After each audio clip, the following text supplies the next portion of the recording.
ഇന്ന് നമുക്ക് നല്ലൊരു കാട ഫ്രൈ ഉണ്ടാക്കാം.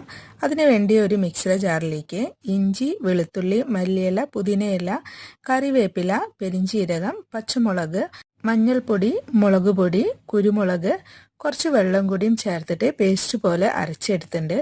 ഇത് ഇനി ഒരു പ്ലേറ്റിലേക്ക് മാറ്റിയിട്ട് അതിലേക്ക് കുറച്ച് കോൺഫ്ലവർ, ഉപ്പ്, ചെറുനാരങ്ങ നീര് ഇതെല്ലാം കൂടി നന്നായിട്ട് മിക്സ് ചെയ്തെടുത്ത് അതിലേക്ക് കാട വൃത്തിയാക്കിയതും കൂടിയും ചേർത്ത് നന്നായിട്ട് മസാല പുരട്ടിയെടുക്കുക.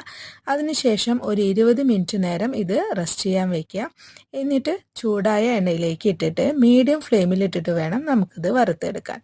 അപ്പോൾ ഇതാ നല്ല ടേസ്റ്റുള്ള കാട ഫ്രൈ ആണ്. വളരെ സിമ്പിളായിട്ട് നമുക്കിത് ഉണ്ടാക്കിയെടുക്കാൻ പറ്റും.